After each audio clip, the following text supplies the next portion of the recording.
ও আল্লাহর বান্দা শুনে রেখে দিন, জেনে রেখে দিন, আল্লাহ নবী বিশ্ব নবী জনাবে মুহাম্মদুর রাসূলুল্লাহ সাল্লাল্লাহু আলাইহি ওয়াসাল্লামকে জানিয়ে দিলেন, ও নবী আমার, তুমি আজকে দোয়া করবে, আমি তোমার দোয়াকে কবুল করে নেব, কিন্তু তোমাকে জানিয়ে দিলাম এই কটা মানুষের জন্য দোয়া করবে না। এক নম্বরে হলো জাদুকর, যে জাদু খেলা দেখিয়ে বেড়ায় তার জন্য দোয়া করবে না। যে শিরক করে বেড়ায়, যে শিরককারী, ও দোয়াকে কবুল হবে না, আমি আল্লাহ কবুল করব না। যে বারংবার মদ খায়, মদ করে দোয়াটা কবুল হবে না। যে সুদখোর, সুদ করে দোয়াটা কবুল হবে না। এমন করে জিনা করে দোয়াটা কবুল হবে না। এমন করে দেখতে পাওয়া যায় সুদ করে দোয়া কবুল হবে না, মদ করে দোয়া কবুল হবে না, জিনা করে দোয়া কবুল হবে না। এমন করে দেখতে পাওয়া যায় যিনি জাদুকর তার দোয়া কবুল হবে না। তাহলে এতটা মানুষের দোয়া আল্লাহ পাক রব্বুল আলামিন কবুল করবেন না এই রাত্রিতে। তাহলে আমরা যারা বসেছি এই মানুষগুলো এই শ্রেণীর ভিতরে যদি থেকে থাকি, তাহলে শবে বরাতের রাত্রিতে আল্লাহর কাছে কেঁদে লাভ হবে না। লাভ কখন হবে? যদি আমরা তওবা করতে পারি। যদি আমরা তওবা করতে পারি, তুবু ইলাল্লাহি তাওবাতুন নাসুহা, আল্লাহর কাছে যদি আমরা তওবা করতে পারি, তাহলে আমরা তওবা করলে আল্লাহ পাক রব্বুল আলামিন তিনি আমাদেরকে ক্ষমা করে দেবেন। আর যদি তওবা না করতে পারি তাহলে সব বেকার। তওবা করতে হবে আল্লাহর কাছে, তুবু ইলাল্লাহি তাওবাতুন নাসুহা। বান্দা, তুমি আমার কাছে, তুমি অন্যায় করেছো, তোমার অন্যায়ের জন্য তুমি আমার কাছে ক্ষমা চাও, তুমি আমার কাছে মাফি চাও। তুমি যদি মাফ চাইতে পারো, ক্ষমা চাইতে পারো, তাহলে আমি আল্লাহ তোমার ক্ষমা করে দেব। জোরে বলুন সুবহানাল্লাহ। আমরা তওবা করি, কেমন তওবা করতে হবে, তওবাটা কেমন করা দরকার সেটা আগে আমাদেরকে জানতে হবে।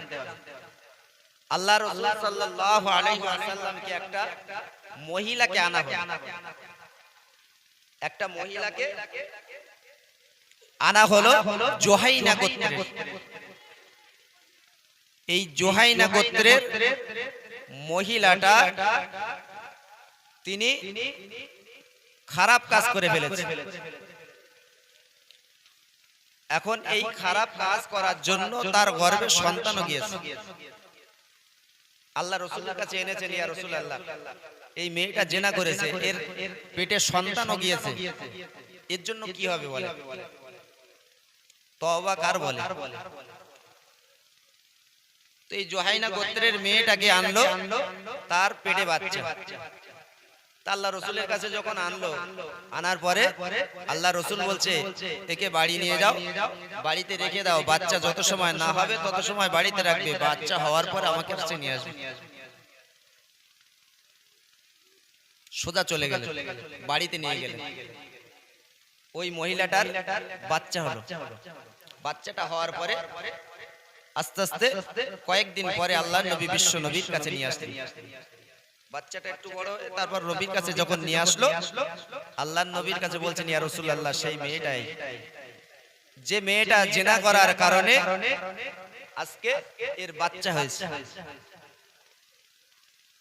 তওবা কার বলে? আল্লাহ নবী বিশ্ব নবী জনাবে মুহাম্মদুর রাসূলুল্লাহ সাল্লাল্লাহু আলাইহি ওয়াসাল্লাম বললেন, ও আমার সাহাবীরা, ওই মেয়েটাকে ওর কাপড় দিয়ে ভালো করে বেঁধে ফেলো, ওই কাপড়টা দিয়ে বেঁধে ফেলো। তওবা করে বলে একটা বার দেখুন না, আল্লাহ নবী সাহাবীদেরকে বললেন, সাহাবীরা, ওই মেয়েটাকে কাপড় দিয়ে বেঁধে ফেলো, সুন্দরভাবে শক্তভাবে কাপড় দিয়ে বাঁধার পরে বললেন, মরুভূমির উপরে একটা গর্ত খুঁড়ে ফেলো, মরুভূমির উপরে একটা মন করে মাটিগুলো খুঁড়ে খুঁড়ে মরুভূমির বালিগুলো সরিয়ে দিয়ে একটা গর্ত খুঁড়ে ফেললেন। কবর পর্যন্ত তাকে পুঁতে ফেলা হলো। কবর পর্যন্ত পোঁতার পরে তাকে মাটি দিয়ে দেওয়া হলো।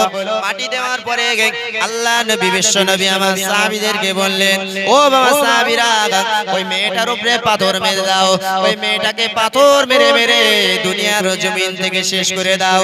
ওই মেয়েটার বাচ্চা যখন দুনিয়ার জমিনে আছে, ভূমিষ্ঠ হওয়ার পরে মেয়েটার অপরাধ ছিল জিনা করার জন্য, তার কোমর পর্যন্ত মাটিতে জমিনের উপরে পুঁতে দিয়ে সাহাবীদেরকে বললেন, বাবা সাহাবীরা আমার এই এমন করে এই মহিলাটার উপরে পাথর নিক্ষেপ করো। পাথর নিক্ষেপ করতে করতে দুনিয়ার জমিন থেকে বিদায় নিল। দুনিয়ার জমিন থেকে যখন চলে গিয়েছে রাসূলুল্লাহ সাহাবীরা চিন্তা করলেন এই মেয়েটার অবস্থা এবারে কি হবে। আল্লাহর নবী বিশ্ব নবী আমার সমস্ত সাহাবীরা যখন আছে বিশ্ব নবী আমার বললেন একে গোসল দাও। গোসল দিয়ে আল্লাহর নবী সুন্দরভাবে রেখে দিলেন। সুন্দরভাবে আল্লাহর নবী সাহাবীদেরকে বললেন ও বাবা সাহাবীরা যাও যাও চলে যাও, সবাই কাতার দিয়ে দাঁড়িয়ে যাও, আমি রাসূলুল্লাহ এর জানাজা পড়বো। জোরে বলুন সুবহানাল্লাহ। রাসূল যখন চলতে বললেন জিনাখোরের জিনার তারা চিন্তা করছেন যে এই মেয়েটার জানাজা কিভাবে হবে, কে পড়াবে জানাজা। যেই জানাজা পড়াবে চিন্তা করছেন যে এই মেয়েটা জিনা করেছে, আর জিনাখোরের জানাজা আল্লাহর নবী কেন পড়ানো। কিন্তু রাসূলকে জিজ্ঞাসা করবে সাহাবীরা, তাদের শক্তি সামর্থ্য হচ্ছে না যে রাসূলকে কিভাবে আমি জিজ্ঞাসা করি। একজন সাহাবী হযরত ওমর ফারুক রাদিয়াল্লাহু তাআলা বলছেন ইয়া রাসূলুল্লাহ আপনি একটা জিনাখোর মহিলার জানাজা পড়ালেন কিভাবে। আল্লাহ নবী বিশ্ব নবী আমার হাবিবুল্লাহ জানিয়ে দিলেন ও বাবা সাহাবীরা শুনে রেখে দাও, জেনে রেখে দাও, এই মহিলাটা একটা অন্যায় করে ফেলেছে, অপরাধ করে ফেলেছে। এ হয়তো নফসে তাড়নায় পড়েছে, না করে ফেলেছে। ও বাবা সাহাবীরা শুনে রেখে দাও, জেনে রেখে দাও, কিন্তু এ আল্লাহর দরবারে আমি রাসূলুল্লাহ জানতে পারলাম, আমাকে জানানো হলো আল্লাহর দরবারে এতটা কেঁদেছেন, এতটা কেঁদেছেন, আল্লাহর কাছে এতটা সুন্দরভাবে তওবা করেছেন। আল্লাহ পাক রব্বুল আলামিন তার কাছে কান্নাটা এত করণীয় হয়েছে, তার কান্নাটা তার তওবাটা এত করণীয়। ৭০ জন পুরুষের যদি অপরাধ থেকে থাকে, তার অপরাধ যদি তার কান্নাটা তার তওবাটা তাদের ভিতরে ভাগ করে দেওয়া হয়, তাদের গুনাহগুলো মাফ হয়ে যাবে। জোরে বলুন সুবহানাল্লাহ। আল্লাহর দরবারে এতটা কেঁদেছেন, আল্লাহর দরবারে এমন ভাবে ক্ষমা চেয়েছেন, আল্লাহর দরবারে এমন ভাবে কেঁদেছেন, তার কান্নাটার মাত্রা এত ছিল, তার ক্ষমা চাওয়ার মাত্রাটা এমন ছিল। মহান আল্লাহ পাক রব্বুল আলামিন ৭০ জন পাপীর পাপকে আল্লাহ মাফ করে দেবে যদি ভাগ করে দেওয়া হয়। আমি বলো এমনি এমনি জানাজাটা পড়ি না। তাহলে আজকে তওবা করতে গেলে সেই রকম তওবা করতে হবে। জীবনে যত অপরাধ করেছি, যত অন্যায় করেছি, মহান রবের কাছে তিনি সবই জানেন। তিনি আমার আপনার অপরাধ সব কিন্তু খবর রাখেন। দুনিয়ার মানুষ আমরা শুধু চিন্তা করি এর ও দোষ ত্রুটি আমরা খুঁজে বেড়াই, কিন্তু আমার ভিতরে যে দোষ আছে সেই দোষটা যদি আল্লাহ জানাতেন তাহলে সমস্ত মানুষ আমাদের দিকে ফিরে তাকাতো না। তো আসুন ঠান্ডার সময় সময় নষ্ট না করে আমরা প্রিয় নবীর দরবারে সালামের নজর পাঠাই। ইয়া নবী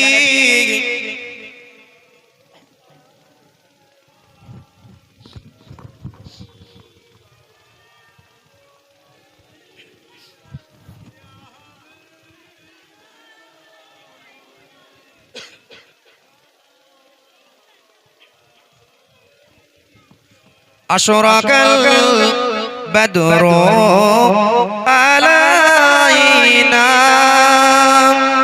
মিন সানিয়াতিল ওয়াদাই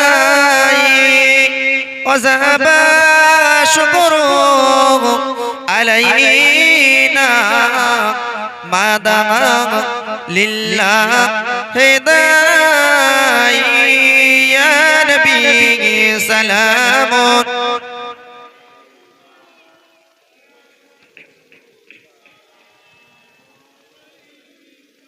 ইয়া হাবিব সালামুন।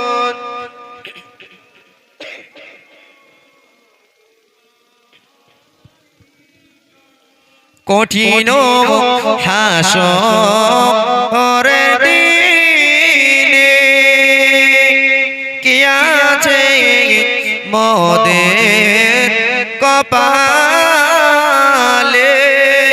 গুনাহগার উম্মতি বলে লইবেন আপন ও করে। ইয়া নবী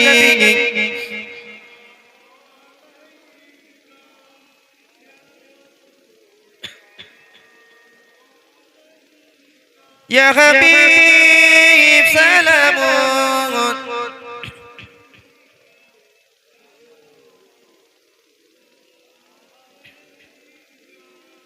ইয়া নবী সালাম লও আমার ইয়া নবী সালাম লও সবার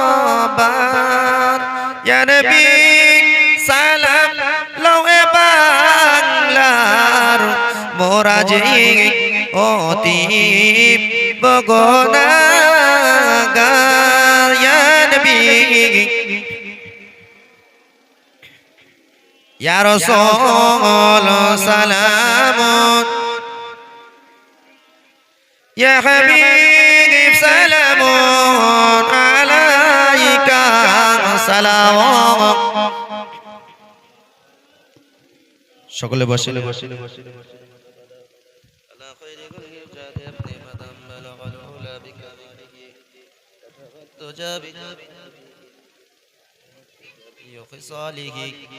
صلوا عليه وآله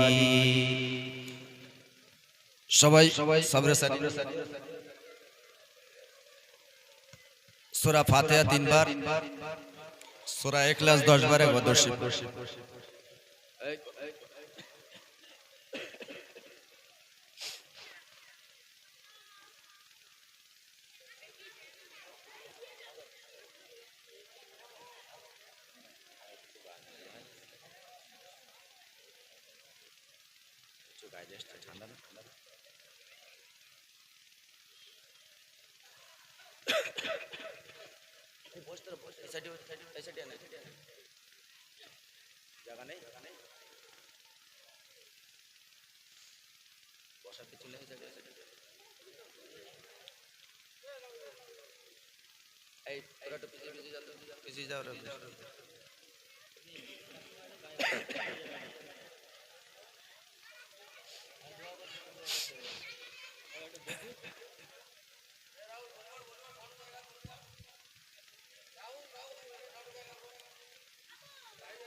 ভাই আমরা যারা রোজা থাকবো আগামী বুধ বৃহস্পতি এবং শনিবার যারা 3টি করে রোজা থাকবো এই রোজা থাকলে সওয়াব না থাকলে যে গোনা সেরকম ব্যাপার না যদি আমরা থাকতে পারি সেটা খুব ভালো কারণ রাসূল পাক সাল্লাল্লাহু আলাইহি ওয়াসাল্লাম তিনি রোজার গুরুত্ব অনেক বলেছেন যদি কেউ রোজাটা পালন করে সারা বছর রোজা থাকলে যে সওয়াব হয় সেই সওয়াব আল্লাহ তাআলা আমলনামায় লিখে দেবেন তো আমরা সেটা যদি করতে পারি আর একটা জিনিস রাসূল পাক সাল্লাল্লাহু আলাইহি ওয়াসাল্লাম বলেন অন্তত 1000 বার দরুদ শরীফ পড়া এই রাত্রিতে তো আমরা চেষ্টা করি যদি রাত্রিটা এক কথায় আমরা রাত্রিটা ইবাদতের মধ্যে যেন কাটাতে পারি আর বিশেষ করে যে সমস্ত মানুষ কবরবাসী হয়েছেন তাদের কবরের পাশে দাঁড়িয়ে যেন একটু দোয়া করি আল্লাহ রাসূল বলেন তোমরা কবরবাসীর কাছে যখন তোমরা যাবে কবরের পাশে দাঁড়াবে তখন তোমার অন্তরের ভিতরে কবরের একটা ভয় আসবে কবরের একটা ভীতি আসবে কবরের একটা চিন্তা তোমার ভিতরে এসে যাবে যে এই কবরে এই বাগানের ভিতরে দিনের বেলাতে লোক যেতে পারে না আর রাত্রিতে অন্ধকারে কিভাবে আছে তো সেই কবরে আমাকে একদিন যেতে হবে যেখানে আমল ছাড়া কোনো কিছু কাজে লাগবে না অতএব আল্লাহ রাসূল বলেছেন তোমরা বেশি বেশি করে কবর জিয়ারত করো কারণ কবর জিয়ারত করলে ওই কবরের ভয় চিন্তা চেতনাটা নিজের ভিতরে আসে যে ওই কবরে আমাকে একদিন কিন্তু যেতে হবে ওখানে কিন্তু আমার একদিন থাকতে হবে এই জন্য আমরা কবরটা বেশি বেশি জিয়ারত করব ওই শবে বারাতের রাতে কিংবা তার আগে পরে যখন পারি সারা বছর ধরে নিজের বাপ মায়ের কবর দাদা দাদির কবর আমরা চেষ্টা করব তাদের পাশে যে একটু দুফোঁটা চোখের পানি ফেলে যেন আমরা করতে পারি দোয়া করতে পারি আল্লাহ পাক রব্বুল আলামিন আমাদের যতটুকু শোনালেন যতটুকু বলালেন তার চেয়ে বেশি বেশি করে আমল করার তৌফিক দেন আল্লাহুম্মা আমিন সকলে আসুন আমরা সকলে গুনাহগার তাই নিজেদের গুনাহ দিকে তাকিয়ে একটু তওবা ইস্তিগফার পড়ে নিই আউযু বিল্লাহি মিনাশ শাইতানির রাজীম বিসমিল্লাহির রহমানির রহিম তওবা তওবা তওবা আস্তাগফিরুল্লাহ রব্বি মিন কুল্লি জামবি ওয়া আতুবু ইলাইহি লা হাওলা ওয়ালা কুওয়াতা ইল্লা বিল্লাহিল আলিয়্যিল আযীম আশহাদু আল লা ইলাহা ইল্লাল্লাহ ওয়া আশহাদু আন্না মুহাম্মাদান আবদুহু ওয়া রাসূলুহু। একবার উচ্চ আওয়াজে দরুদ শরীফ আল্লাহুম্মা সাল্লি আলা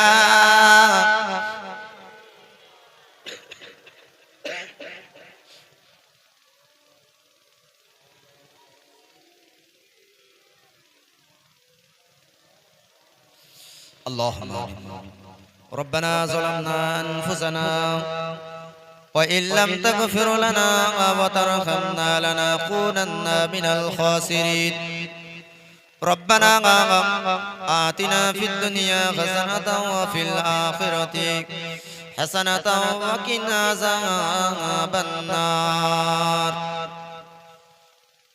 وقنا عذاب الموت وقنا عذاب القبر وقنا عذاب الحشر وقنا عذاب الصراط وقنا عذاب جهنم وقنا عذاب يوم يقوم الحساب لا تقنطوا من رحمة الله إن الله يغفر الذنوب جميعا إنه هو الغفور الرحيم يا رب العالمين الله আমরা সকলে গুনাহগার এতটা গুনাহ করে ফেলেছি আপনার সেই দরবারে হাত তুলতে বড় লজ্জা হয় ও রব্বুল আলামিন আল্লাহ তোমার বান্দা হিসেবে তোমার সেই দরবারে দোকানে করে গুনাহ মাগা হাত পেতেছি গো আল্লাহ আল্লাহ হাত তোলার পূর্ব মুহূর্ত পর্যন্ত কত গুনাহ করে ফেলেছি মাবুদ আয় রব্বুল আলামিন আল্লাহ আল্লাহ এত গুনাহ করে ফেলেছি তোমার সেই দরবারে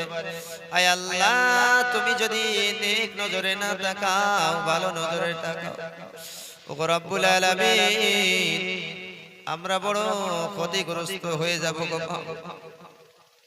ও রব্বুল আলামিন জানা অজানা শিরকি কুফরি জাহেরি বাতিলি দিনের আলোকে রাতের অন্ধকারে যত গুনাহ করেছি আল্লাহ সমস্ত গুনাহগুলোকে maaf করে দিন আল্লাহ উম্মতি মুহাম্মাদের तमाम জীবনের গুনাহ খাতাগুলোকে maaf করুন আল্লাহ ও রব্বুল আলামিন আমরা সকলে মিলে সূরা ফাতিহা সূরা ইখলাস আল্লাহ আপনার হাবিবের প্রতি দরুদ শরীফ পড়েছি সালাম কিয়া আল্লাহ এতটা কোরআন হাদিসের আলোচনা আল্লাহ সকলের জন্য তাবারুক আল্লাহ এই সবরসানির নিয়তে যা কিছু হয়েছে যা কিছু তেলাওয়াত হয়েছে সব কিছু আপনার সহি দরবারে কবুল করুন আল্লাহ আল্লাহ এর বিনিময়ে যদি কিছু সওয়াব দান করেন সেই সওয়াবকে কোটি কোটি গুণে বাড়িয়ে দিয়ে সর্বাগ্যে সর্বোত্তম কায়েমদার তাজদারে মদিনা দুলহারে মদিনা হুজুরে পাক সাল্লাল্লাহু আলাইহি ওয়াসাল্লামের রূহ মুবারকে পৌঁছে দিন আল্লাহ হুজুরের কদমে ছিলেন এই কদম থেকে এই পর্যন্ত যত নবী রাসূল দুনিয়ার জমিন থেকে বিদায় নিয়েছেন আল্লাহ সকলের আপাকে সওয়াব কানা পৌঁছে দিন সাহাবায়ে কেরাম তাবিঈন তাবিঈন আইম্মে মুজতাহিদ উম্মাতুল মুমিনিন সমস্ত শাহাদা হুজুরদের উমরকে সওয়াব কানা পৌঁছে দিন ও রব্বুল আলামিন আল্লাহ খাস করে মাবুদ চার তরিকা চার পীর চার মুজাহিদ চার ইমাম গণের উমরকে সওয়াব কানা পৌঁছে দিন খাজা মঈনুদ্দিন চিশতি মুজাদ্দিদ আল ফিসানি বড় পীর আব্দুল কাদের জিলানী নিজামুদ্দিন আউলিয়া বক্তের কাকি আরে বারে শাহ সকলের সওয়াব কানা পৌঁছে দিন মাবুদ আল্লাহ সুফি পদে আলাইহি সুফি আব্দুল মুমিন মুজাদ্দিদ জামান কুতুবুল আলম আমির শরিয়ত দাদা হুজুর পীর কেবলা তার পাঁচ কলিজার টুকরা সন্তান চার শহীদান হুজুর আয় আল্লাহ তার সমস্ত ভক্ত মুরিদদের সওয়াব কানা পৌঁছে দিন ও রব্বুল আলামিন হাড়োয়া জমিন জন্য করে শুয়েছেন পীর গোরাস্ত আব্বাস আলী হুজুর শাহ আলী শামিয়া বাংলার গৌরব আল্লামা হুজুর আয় আল্লাহ গলদা সুফি সাহেব হুজুর ও রব্বুল আলামিন আল্লাহ পানি গবলানা কবি সাহেব আল্লাহ যেখানে আমরা বসে আছি আল্লাহ আমাদের কাটিয়ার জমিনটা ধন্য করে শুয়েছেন শাহ রজব আলী রহমান সওয়াব কানা পৌঁছে দিন আল্লাহ এক কথায় तमाम পৃথিবীর মাটির নিচে আপনার যত মুমিন মুমিনাত বান্দা বান্দি যারা পরিমাণ ঈমান নিয়ে সাড়া দিয়েছেন আল্লাহ সকলের পাকে সওয়াব পৌঁছে দিন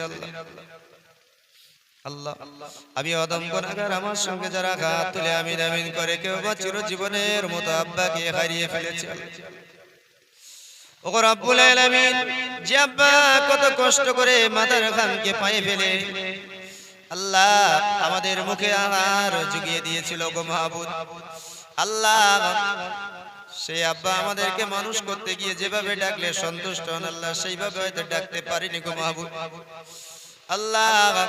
সেই আব্বা আর বুকের উপরে মুখের উপরে মাটি চাপিয়ে দিয়ে নীরব নগরের বাসিন্দা বানিয়েছে ও রব্বুল আলামিন আল্লাহ। যে মা 10 মাস 10 দিন গর্ভে রেখেছিল গো মাহবুব আল্লাহ, মায়ের উদরে কত লাথি মেরেছি, কত যন্ত্রণা দিয়েছি, কত কষ্ট দিয়েছি গো আল্লাহ। যে মা জননী খেতে পারে না, উঠতে পারে না, বসতে পারে না গো আল্লাহ, দুনিয়ার জমিনে যেই ভূমিষ্ঠ হয়েছে আল্লাহ, মায়ের সমস্ত দুঃখ ব্যথা বেদনা যন্ত্রণা সব ভুলে গিয়েছে আল্লাহ।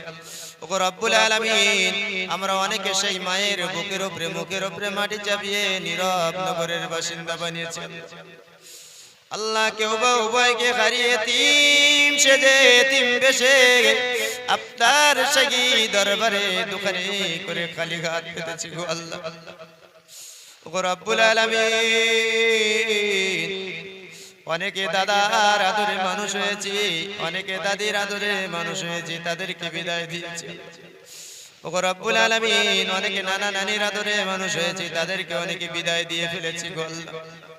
ওগো রব্বুল আলামিন, অনেকে ভাইদেরকে হারিয়ে ফেলেছে আল্লাহ, অনেকে বোনদেরকে হারিয়ে ফেলেছি আল্লাহ, অনেকে চাচা চাচিকে হারিয়ে ফেলেছি গো মাহবুব ওগো আল্লাহ, অনেকে স্বামীদেরকে হারিয়ে ফেলেছে আল্লাহ, অনেকে স্ত্রীদেরকে হারিয়ে ফেলেছি গো মাহবুব আয় আল্লাহ, অনেকে কলিজার টুকরা সন্তানদেরকে হারিয়ে ফেলেছে ওগো রব্বুল আলামিন আল্লাহ। জানি না তারা কি অবস্থায় আছে গো মাহবুব, তুমি তাদেরকে ক্ষমা করে দাও আল্লাহ, তাদের কবর গুলোকে আল্লাহ জান্নাতে টুকরা বানিয়ে দাও গো মাহবুব আল্লাহ। খাস করে সাহেবে দাওয়াত আল্লাহ, ভাইয়ের আব্বা জান আম্মা জান দুনিয়ার জমিন থেকে বিদায় নিয়েছে আল্লাহ, আল্লাহ দুটো ভাই বিদায় নিয়েছে গো মাহবুব ওগো রব্বুল আলামিন আল্লাহ।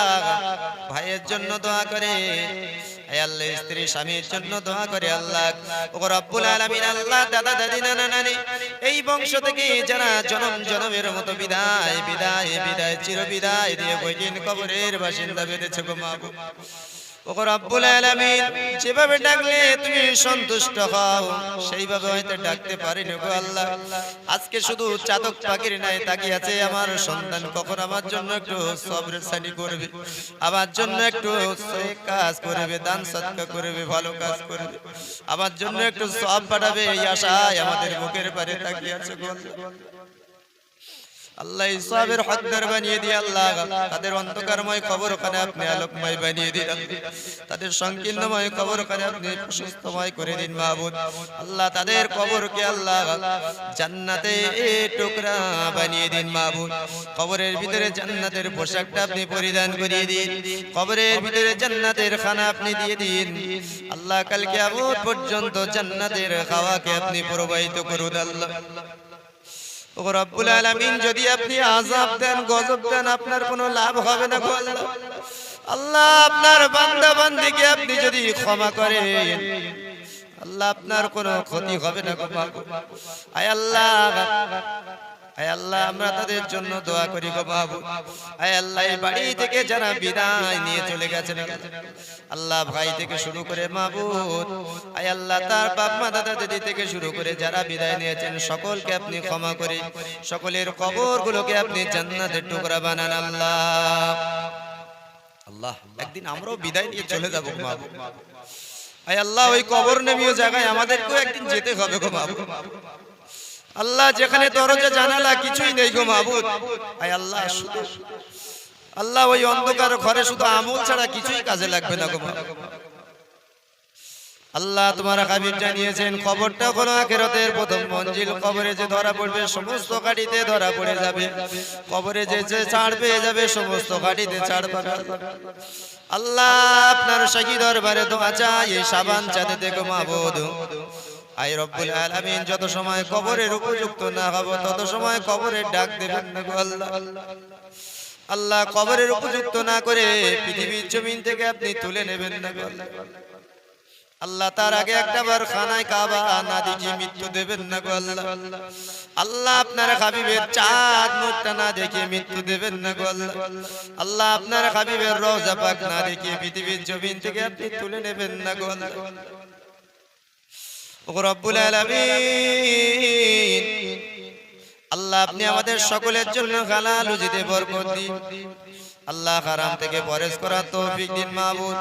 যারা অসুস্থতায় ভুগছেন তাদেরকে সুস্থতা দান করুন মাবুদ।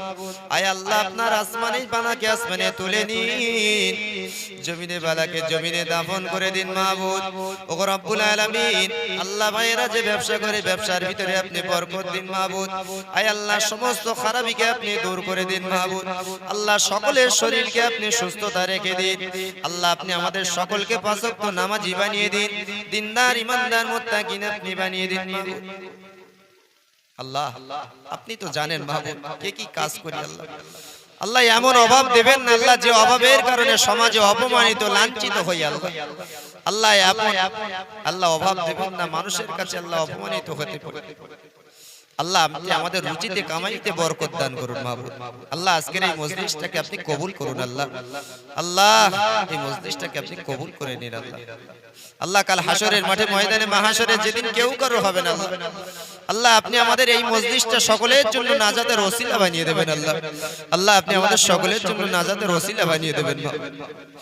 لا تقنطوا من رحمة الله إن الله يغفر الذنوب جميعا إنه هو الغفور الرحيم سبحان ربك رب العزة عما يصفون وسلام على المرسلين والحمد لله رب العالمين آمين آمين آمين بك لا إله إلا الله لا إله إلا الله لا إله إلا الله محمد رسول الله।